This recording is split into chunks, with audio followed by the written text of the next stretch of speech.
The greatest warrior of the Mahabharata didn't fight a single day of the actual war. Yet today, his legacy pulls millions of people into the sweeping dunes of Rajasthan. His name was Barbarik.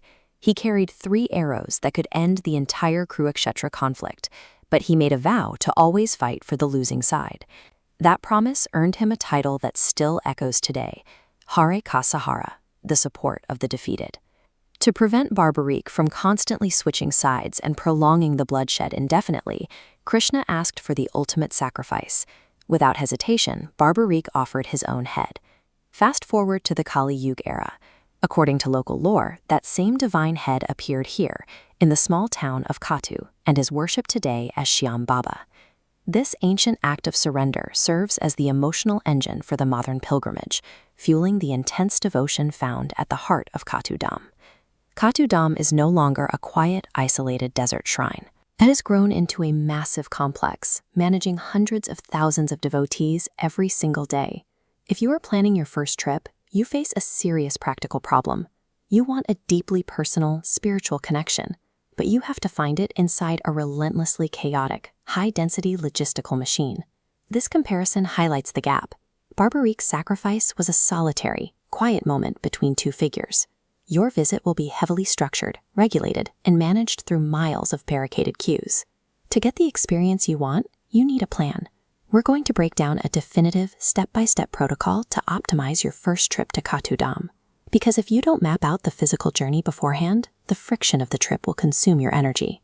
It is very hard to find inner peace when you are stranded in gridlock traffic. Let's look at how you actually get there.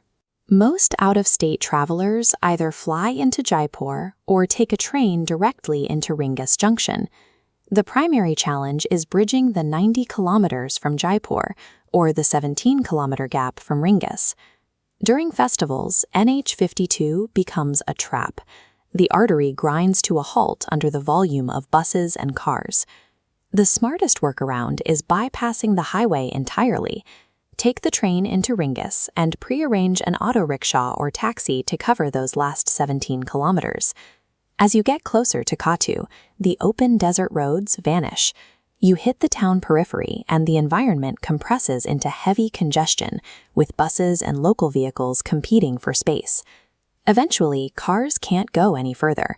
The final approach requires walking through narrow paths shared directly with local vendors, pedestrians, and livestock. Anticipating that final transit bottleneck saves your stamina. You will need every ounce of that physical energy to handle the temple queues waiting for you. All the transit planning in the world takes a back seat to one decision: the exact calendar date you choose to visit. Between February and March, the town hosts the Phalguni Mela. This 3-day festival pulls in the absolute highest concentration of devotees all year. During the Mela, the cultural energy is unmatched.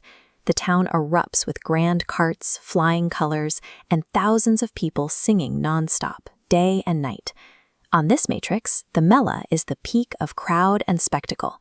You get high energy, but extreme crowds. Alternatively, arrive before dawn.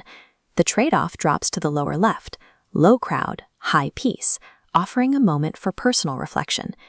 You have to choose exactly what you are optimizing for. You can have a grand cultural spectacle, or you can have quiet spiritual solace. The physical reality of Khatu Dham does not allow for both simultaneously. Once you decide when to go and you finally reach the town, you still have to navigate the complex itself. Before joining the main lines, the traditional protocol starts at Shyam Kund. Devotees perform a ritual cleansing here, mentally preparing themselves before approaching the deity. Closer to the inner sanctum, the atmosphere compresses. The air fills with incense, ringing temple bells, and the glow of oil lamps in the dark. But this is a moving line. You won't have minutes to stand and stare. The crowd management system pushes forward relentlessly, and your actual time in front of the idol is measured in seconds. Pulling out a smartphone to film or aggressively pushing the people in front of you instantly breaks the sanctity of that brief window. It ruins the experience for you and everyone around you. Temple authorities strictly enforce requirements for modest dress and respectful conduct to keep the queues moving safely and maintain the order of the sanctuary. Patiently following these rigid temple rules transforms a logistical requirement into a deliberate, active form of devotional practice. Khatu Dham doesn't offer one single, universal experience. What you get out of the visit scales entirely with how well you prepare for it. Let's look at this decision framework. If you are the cultural pilgrim, target the Phalguni Mela. Book early and embrace the crowds. If you are the peaceful seeker, avoid the Mela and arrive the night before for the 4 a.m. Aarti. Whichever path you choose, remember why you are making the trip. You are walking toward Hare Ka Sahara, the support of the defeated.